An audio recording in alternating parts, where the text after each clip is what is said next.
Hey man, what are you doing out here? Just relax in the shade. People called about you. Let me see some ID. I'm not giving ID for sitting in a park. Then stand up, I'm gonna cuff you. Cuff me for what? You're refusing a lawful order. Lawful? Nah, man. You picked the wrong guy.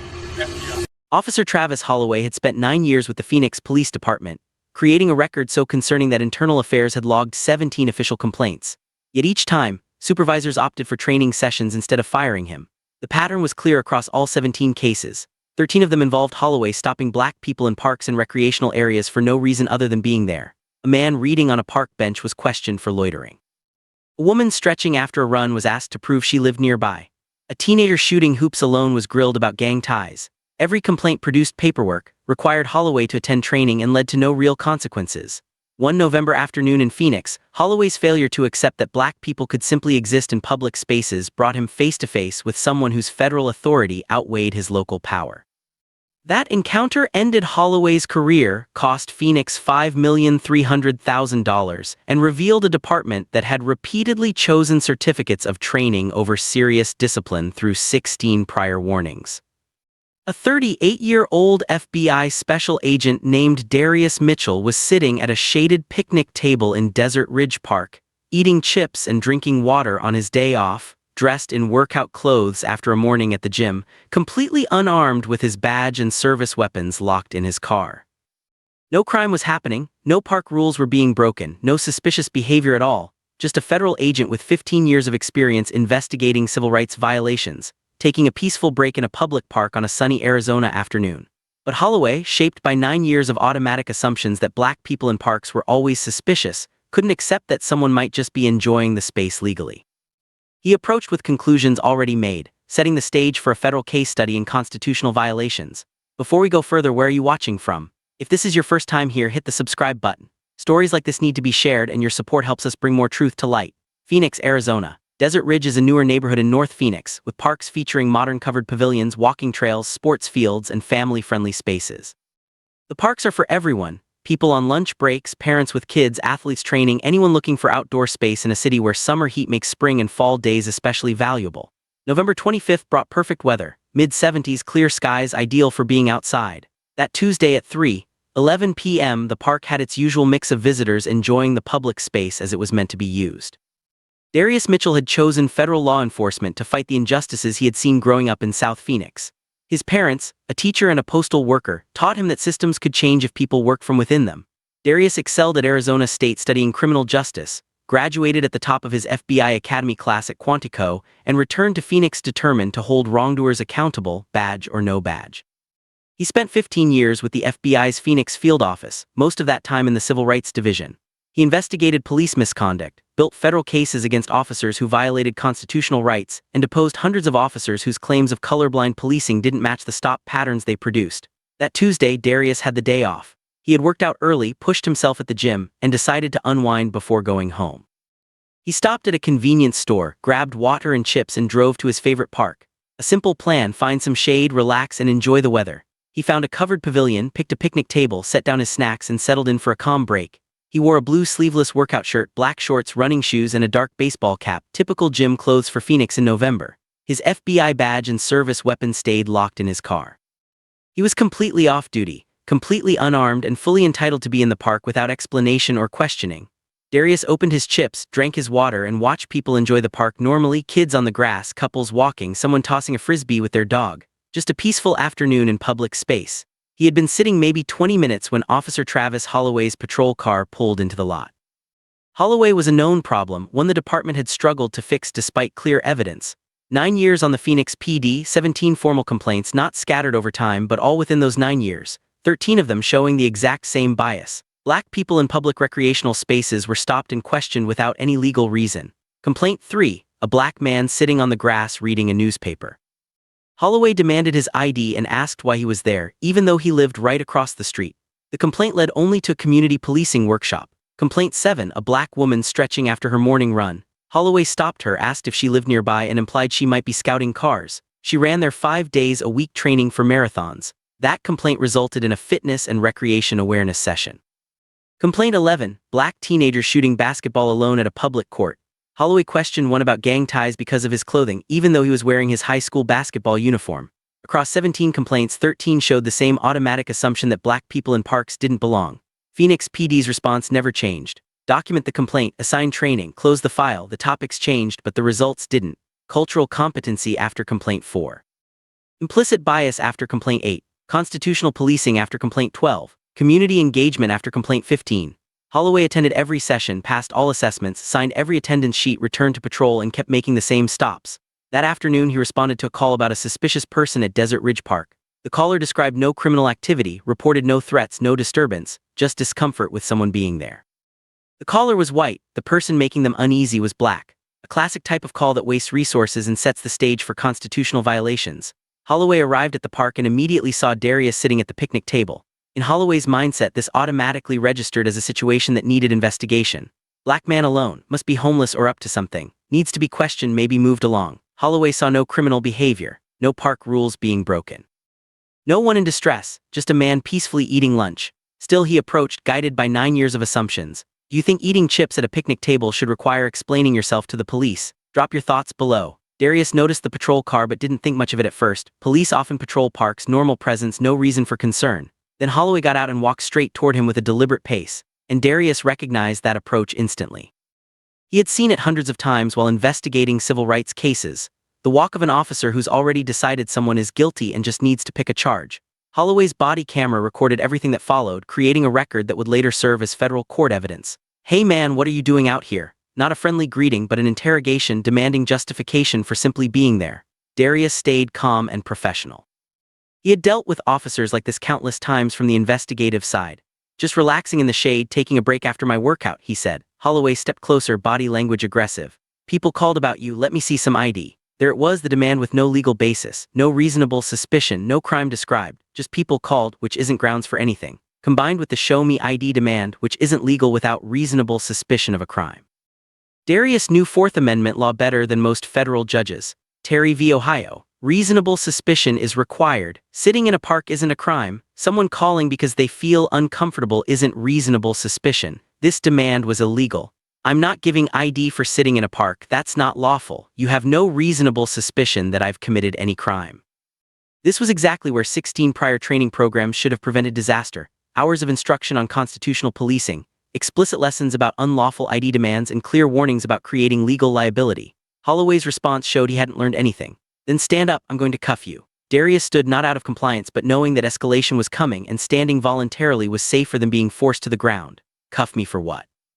"I'm sitting in a public park, I haven't committed any crime, state your reasonable suspicion." "You're refusing a lawful order." "Except the order wasn't lawful, that's the entire problem. Demanding ID without reasonable suspicion isn't legal. Threatening arrest for asserting your constitutional rights isn't legal." This whole stop had no legal basis, and Darius had reached his limit. He reached into his pocket. Holloway's hand moved toward his weapon, another problem in itself. Darius pulled out his FBI badge and credentials, holding them where the body camera could capture them clearly. "Lawful, not at all. You picked the wrong guy. FBI Special Agent Darius Mitchell, Phoenix Field Office, Civil Rights Division, and you just violated my Fourth Amendment rights on camera. Everything you did was illegal. This is going to federal court." He held his credentials prominently, leaving no room for misunderstanding or later claims that Holloway hadn't seen them. "I investigate civil rights violations for a living. Police misconduct is my specialty. You just gave me a textbook example of exactly what I prosecute other officers for. No reasonable suspicion. Unlawful ID demand, threat of arrest for exercising protected rights, all captured on your body camera. Should federal agents have to show their credentials just to avoid an unlawful arrest? Let me know what you think." Holloway's face flashed through several emotions at once: confusion at the unexpected response, recognition of who Darius was, dawning horror at what he'd done. He had threatened to arrest an FBI agent for eating chips in a park. "Your FBI? 15 years. I prosecute federal cases against officers who do exactly what you just did. Fourth Amendment violations, racial profiling, unlawful stops. This is literally my job, and you just gave me perfect evidence for a pattern and practice investigation." Another patrol car arrived, Officer Rachel Kim, responding to the backup call Holloway had radioed before approaching Darius. Kim brought 12 years of experience and immediately recognized that something had gone seriously wrong. She had partnered with Holloway once and requested never to work with him again after seeing his patterns firsthand. Seeing Darius's FBI credentials still displayed, she understood right away. "Sir, I apologize." Officer Holloway stepped back immediately. "He's not required to show ID. He's sitting in a park, that's protected activity, no reasonable suspicion." Turning to Darius, she spoke with genuine concern. "Agent Mitchell, can you tell me what happened?" Darius explained clearly, drawing on experience from hundreds of depositions and federal court appearances. I was sitting at that table, eating chips and drinking water on my day off. Officer Holloway approached and asked what I was doing. I said I was relaxing. He said people had called about me and demanded identification without reasonable suspicion of any criminal activity. When I refused his unlawful demand and cited my constitutional rights, he threatened to handcuff me for ignoring what he called a lawful order, an order with no legal foundation. I identified myself as an FBI agent to prevent further escalation. Everything was captured on his body camera. A supervisor's vehicle arrived, Lieutenant Marcus Freeman, 22 years with Phoenix PD, 16 in command roles. He had reviewed Holloway's complaint file multiple times and had recommended termination twice. Both times his recommendations were overruled in favor of more training. Now here was complaint 17, and the victim was FBI.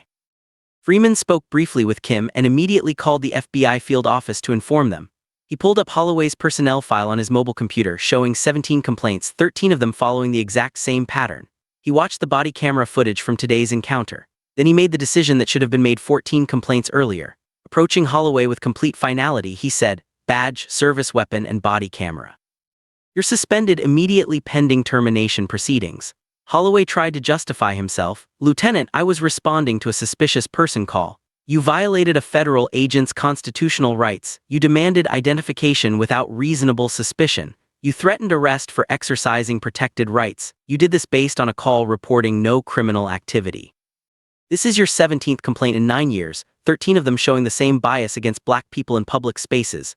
We've sent you to 16 separate training programs. Your behavior hasn't changed. You're finished. Badge, weapon, camera, hand them over now." Holloway complied, removing his badge and unholstering his weapon with shaking hands. His 9-year career ended in the park because he couldn't imagine a black man eating chips belonged there. Freeman then turned to Darius. "Agent Mitchell, I apologize on behalf of the Phoenix Police Department. This stop was unconstitutional and should never have happened. Officer Holloway will face immediate termination proceedings. I've notified your field office and will cooperate fully with any federal investigation or civil action you pursue." Darius gathered his chips and water. "Lieutenant, I've spent 15 years investigating cases just like this, police misconduct, constitutional violations. I've reviewed hundreds of complaint files showing patterns departments ignored. Now I've experienced it personally. 17 complaints, 13 showing racial bias and park stops. Phoenix PD's solution every time was training documentation without accountability. $5,300,000 is what you're about to pay in federal court, and I'll ensure Officer Holloway's 17 complaint pattern becomes evidence of systemic failure to supervise despite overwhelming documentation demanding termination." By that evening, the incident had spread across law enforcement networks and national media. FBI agent racially profiled in Phoenix Park. A federal civil rights investigator stopped while eating chips on his lunch break. The agent who prosecutes these violations became a victim of them. The FBI director issued a formal statement condemning the stop. The Department of Justice Civil Rights Division opened an investigation into Phoenix PD's patterns and practices. Congressional representatives scheduled oversight hearings. Every federal agency that worked with Phoenix PD immediately distanced themselves. Federal law enforcement unions released statements supporting Darius. 90 days after the incident, Darius filed a federal lawsuit, represented by the top civil rights attorneys in the Southwest. The complaint named Officer Travis Holloway individually, his direct supervisors, who had documented 17 complaints without meaningful action, and Phoenix Police Department for maintaining a culture that tolerated documented racial profiling patterns despite overwhelming evidence demanding intervention. The allegations were detailed and carried federal weight. Violations of Fourth Amendment rights against unreasonable seizure under color of law. Racial profiling in violation of the 14th Amendment's equal protection guarantees. Unlawful demand for identification without reasonable suspicion. Threat of false arrest for exercising constitutional rights. Harassment and intimidation. Intentional infliction of emotional distress. Deliberate indifference to Holloway's 17 complaint pattern. Failure to supervise, train, and discipline despite overwhelming documentation. The complaint included Holloway's full personnel file, 17 formal complaints over 9 years, 13 showing clear racial bias in stops of black individuals in public recreational spaces, 16 training completion certificates covering topics from cultural competency to constitutional policing. 0 suspensions, 0 demotions, 0 meaningful discipline. Until complaint 17 created federal liability the department could no longer defend or ignore. Phoenix's city attorneys reviewed the case and immediately realized they were facing federal court, intense federal scrutiny, and a plaintiff who professionally investigated cases like this. Holloway's body camera footage was damning. Darius's credentials were impeccable. The 17 complaint pattern was legally indefensible. Settlement became inevitable. 22 months after filing, Phoenix settled for $5,300,000 paid to FBI Special Agent Darius Mitchell. The settlement was the largest in Phoenix history for a park stop, reflecting both the seriousness of the constitutional violations and the unique position of a federal law enforcement plaintiff who prosecutes civil rights cases professionally. Officer Travis Holloway was terminated 6 weeks after the park incident. The termination letter was thorough and final. Holloway engaged in racial profiling and violated the Fourth Amendment rights of FBI Special Agent Darius Mitchell by demanding identification without reasonable suspicion and threatening arrest for exercising protected rights. His actions occurred in response to a call reporting no criminal activity. Officer Holloway's conduct marked his 17th formal complaint in 9 years of service, 13 of which showed the same racial bias and stops of black individuals engaged in lawful activities in public spaces. Despite completing 16 separate training programs on constitutional policing, implicit bias, and professional conduct, Holloway repeatedly refused to change his discriminatory behavior. Violating the rights of an off-duty federal agent created massive institutional liability and seriously damaged cooperative relationships between the Phoenix Police Department and federal law enforcement agencies.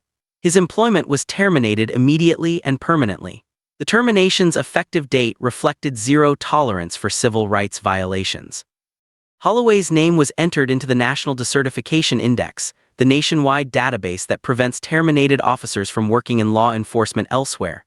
His 9-year career ended permanently. Holloway did not appeal the termination. The police union declined to contest it after reviewing the evidence. He issued no public statement and offered no apology to Darius or the community.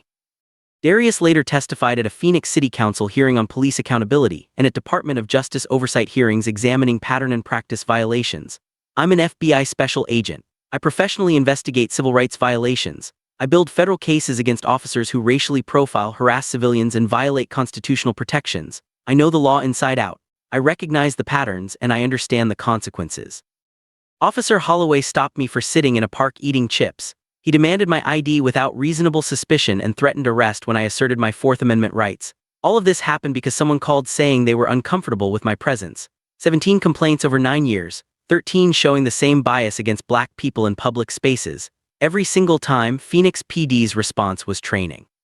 16 separate programs: cultural competency, implicit bias, constitutional policing, community engagement. Holloway completed every class, passed every module, and yet learned nothing that changed his behavior. Phoenix is paying $5,300,000 because one officer with 17 documented complaints couldn't imagine a black man belonged in a public park. But money doesn't undo being treated as suspicious just for existing in public. It doesn't erase the assumption that I'm criminal until proven otherwise. And money alone won't prevent the next officer with 17 complaints from creating complaint 18, unless departments fundamentally change how they respond to documented patterns. 8 months after the settlement, Phoenix implemented comprehensive policy reforms. Automatic termination consideration is triggered at 10 complaints showing related patterns within any 5-year period. Training effectiveness is now measured by demonstrated behavior change, not just attendance or completion. All cases with complaint patterns are reviewed by a civil rights attorney before final disposition. Body camera use is now required for all interactions in parks and recreational areas. Annual independent bias audits now examine stop locations, demographics, and outcomes, with mandatory public reporting. City Council oversight reviews all pattern and practice findings. But why do police departments send officers to 16 training programs instead of recognizing after 10 complaints that training isn't working? Share your thoughts below. This case wasn't just about one Tuesday afternoon in November. It was about a police department that sent Travis Holloway to 16 training programs over 9 years, documented 17 formal complaints showing persistent racial bias in stops of black people in public recreational spaces, and still kept him on the job, until he racially profiled and threatened to unlawfully arrest a federal agent who professionally prosecutes civil rights violations. Darius Mitchell paid the price. Stopped while eating chips legally in a public park, treated as suspicious for simply relaxing outdoors, forced to show federal credentials and assert his rights to prevent an unlawful arrest. Travis Holloway lost his career. That represents individual accountability for constitutional violations. Phoenix paid $5,300,000 in federal court. That represents institutional accountability through litigation. But both consequences required 17 complaints and 9 years because training consistently replaced meaningful discipline, regardless of whether any real learning or behavior change occurred. The system meticulously documented each complaint, assigned training after every incident, closed files with certificates proving attendance, and continued Holloway's employment, until a federal agent became victim 17, and forced accountability through federal litigation. The real question is whether this story matters or whether this particular case deserves attention. The question is what it reveals about systemic failure to act on documented patterns. Do training programs actually change behavior when officers repeatedly demonstrate identical misconduct? Do departments recognize that attendance certificates don't equal behavior change if the behavior continues? Do they truly respect professional expertise and federal authority, whether that expert is prosecuting federal cases or simply eating chips at a picnic table?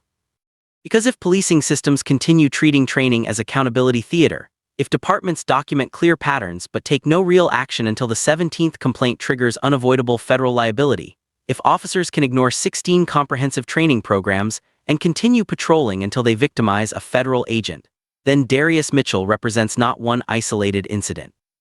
A proof that current police accountability approaches fail by deliberate institutional design, not accident. Comment below if you agree. 10 complaints showing related patterns within 5 years should trigger automatic termination. Training effectiveness must be measured by demonstrated behavior change in real policing, not by attendance records or certificates. No more training replacing real consequences for repeated, documented misconduct. If you believe these stories demand fundamental change in how police departments handle complaint patterns, if you think federal agents investigating civil rights violations shouldn't be racially profiled any more than anyone else, hit that subscribe button right now. We're documenting how police departments treat training as a compliance theater and paperwork exercise instead of a genuine accountability tool. We're demanding better from institutions that claim to serve and protect. We're fighting for everyone's right to exist in public spaces without interrogation, investigation, or proving they belong there. This isn't about one officer or one federal agent. It's about systems that consistently value paperwork over patterns, certificates over consequences, and endless ineffective training over real termination, even when years of evidence clearly show that training does not work for officers who choose not to learn or change their habits.